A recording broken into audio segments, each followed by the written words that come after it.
اعوذ باللہ من الشیطان الرجیم بسم اللہ الرحمن الرحیم نحمدہ و نصلی علی رسول الکریم اما بعد. محترم نصرت ندیم نسینہ نے جی وقار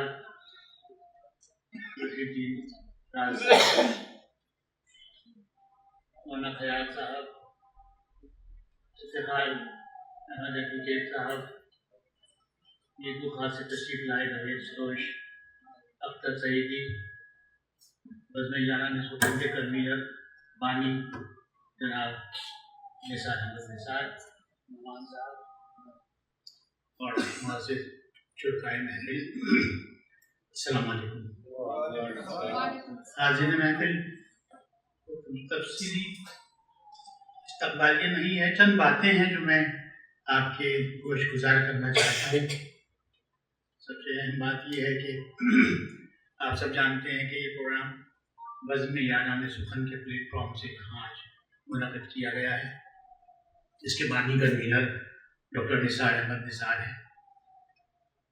اس تنظیم کو کم و بیش 48 سال ہو گئے ہیں.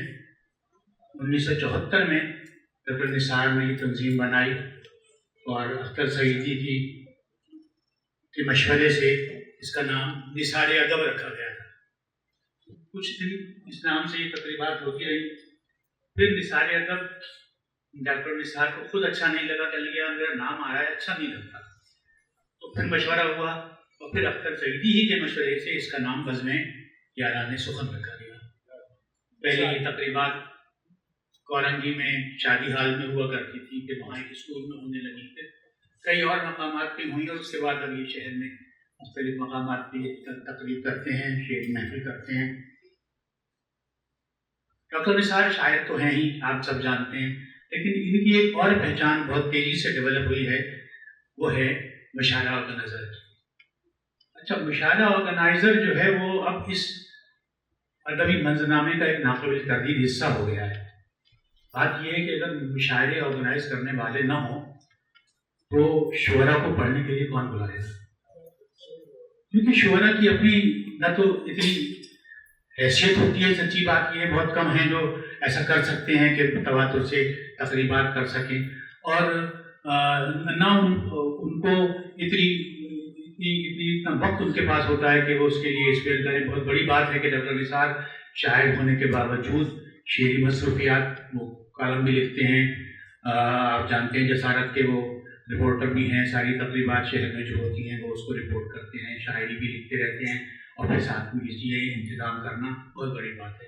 مشاعرہ آرگنائزر کا ہمارے معاشرے میں ایک مقام اس لیے بھی ہے کہ جیسا کہ میں نے کبھی بھی عرض کیا کہ اگر وہ نہ ہو، پروگرام ترتیب نہ دیے جائیں، عابد شیروانی، افتخار ایڈوکیٹ اور اس کے علاوہ یہاں بہت سے لوگ ہیں، نوید سروش نوید خاص میں تقریبات کرتے ہیں، باسط بیٹھے ہیں یہاں، اور کتنے لوگوں کا نام لوں. اب سعید الادب والے یہ یاسر سعید بیٹھے ہیں. تو ان لوگوں کا کنٹریبیوشن تو ہے نا یار، اس کو اہم سمجھنا چاہیے.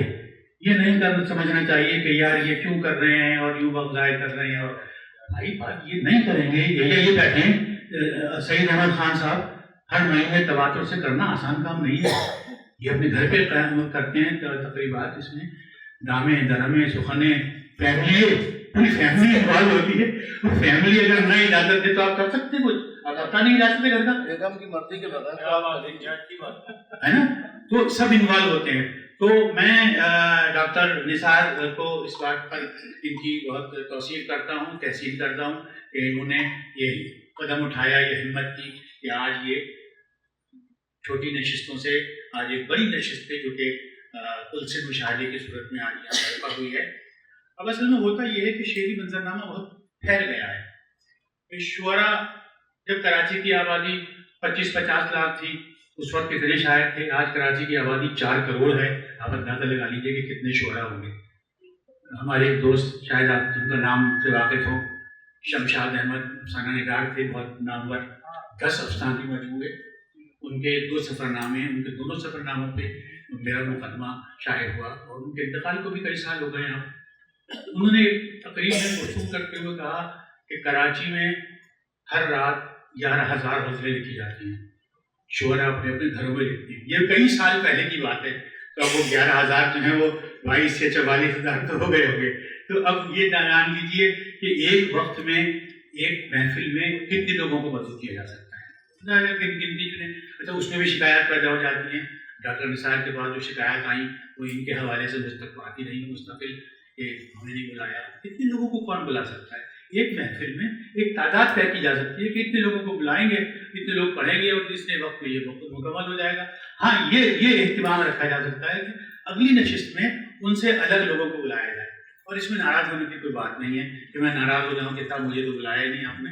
اس لیے نہیں بلایا کہ اور دوسرے لوگ بھی ہیں, سب کو ملنے کا موقع ملنا چاہیے. اچھا یہ شعری نشستیں, یہ محفلیں شاعری سنانے سے الگ ایک اہمیت ان کی اس طرح سے بھی ہے کہ ہم ایک دوسرے سے مل لیتے ہیں, ایک دوسرے سے وہ دیکھ لیتے ہیں, کیونکہ بہت انسرٹنٹی ہے, کچھ پتہ نہیں ہے کون کب تک حیات ہے. چلتے پھرتے بچے, کل ایک خبر ملی پرسوں کے 27 سال کا نوجوان ہنستا کھیلتا گھر میں آیا, بیوی سے کہا کھانا نکالو, بیوی نے کھانا لا کے رکھا, اس نے ایک لقمہ منہ میں لیا, وہ حلق سے بھی نہیں اترا, وہ اچانک نیچے لیٹ گیا. گھر والے آئے, سب اٹھایا, ڈاکٹر کو بلایا, انتقال ہو گیا. اب کیا رہ گیا ہے زندگی میں؟ تو اس لیے بہتر یہ ہے کہ ہم سب ایک دوسرے کو برداشت کریں, ایک دوسرے کو قبول کریں, ایک دوسرے کا احترام کریں, ایک دوسرے سے محبت کریں. تو اب ہم آ گئے, اور میں نے آج بہت دنوں کے بعد یاسمین نیاز کو دیکھا, کئی نشست میں ملاقات ہی نہیں ہوتی. جہاں یہ ہوتی ہیں وہاں ہم نہیں ہو پاتے, جہاں ہم ہوتے ہوں گے وہاں یہ بند ہونی. اور اسی طرح بہت سارے یہاں ہمارے احباب یہاں موجود ہیں. حامد علی سید آج بہت دنوں بعد نظر آئے, تو شاید بہت دنوں بعد. تو اس طرح یہ افادیت تو ہے ان نشستوں کی. اور اب پھر یہ کہ جائے کہ شہر سے باہر سے کسی کو بلانا, اب نویز سروز کہاں میر بخار سے چل کے آئے. اس کے علاوہ شہزاد پور سے جن صاحب کو بلایا تھا, ان کی ایمرجنسی ہو گئی, بچہ بیمار ہو گیا, اسپتال میں داخل ہے. ٹنڈو آدم سے مہمان آئے ہیں, اور اڈیرو لال سے اس کو بلایا تھا, کیا نام ہے ان کا, امین اڈرائی. وہ محبت کا آدمی ہے, وہ بھی بیچارہ کسی وجہ سے نہیں آ سکا. یاد یہ دیکھا نا, یہ آ جاتے ہیں. تو میں نے پچھلے دنوں حیدرآباد میں آپ نشست میں تھے, آپ کی اہلیہ بھی وہاں موجود تھی, ہے نا. تو یہ اس طرح ہم ایک دوسرے سے مل لیتے ہیں, ملاقات کر لیتے ہیں. یہ دو باتیں ہو گئیں. اچھا, ایک تیسری اہم بات ایک یہ ہے ان محفلوں کے حوالے سے کہ دونوں باتیں اہم ہیں. محفل میں شریک ہونا, کون کہاں سے وقت نکال کے اپنی مصروفیت ترک کر کے پتہ نہیں کہاں سے کیا کام چھوڑ کے آ رہا ہے محبت سے, وہ ظاہر ہے اس کا کنٹریبیوشن ہے بہت زیادہ. لیکن اہتمام کرنے والے کا بھی کنٹریبیوشن ہے کہ وہ بیچارہ کس طرح مسائل مجتمع کر رہا ہے, کس طرح سے اخراجات کو پورا کرنے کی کوشش کر رہا ہے. کیونکہ اس شہر میں بہت سے لوگ ایسے ہیں, میں ذاتی طور پر جانتا ہوں. آپ جانتے ہیں کہ میں ایک زمانے میں عالمی مشاعرہ کمیٹی میں بہت فعال رہا, مشاعروں کی نظامتیں کرتا رہا. مجھے معلوم ہے کہ لوگ کس طرح کنٹریبیوشن جمع کرتے تھے, کس طرح اس میں سے صرف کرتے تھے اور کیا کچھ کرتے تھے. لیکن اس لیول پر بڑا مشکل ہے پیسے جمع کرنا. سچی بات یہ ہے, اپنی جیب سے کون کتنے پیسے لگا سکتا ہے, سب کا کنٹریبیوشن ہوتا ہے. بہت سے جیسے اس محفل میں بھی ہم نے بہت سے دوستوں نے کنٹریبیوٹ کیا, تب جا کے یہ محفل کر پائے. تو اس کا بھی ایک خیال رکھنا چاہیے کہ اگر کسی دوست نے بلایا ہے تو آپ یہ جان لیجئے کہ وہ کس طرح سے مینیج کر رہا ہے اور تقریب کو منعقد کر رہا ہے. تو تیسری اور آخری بات یہ ہے کہ میں نے شاعری کے بارے میں ہمیشہ ایک بات کہی ہے کہ شاعری دراصل ایک پلیٹ فارم ہے ایکسچینج آف ویوز.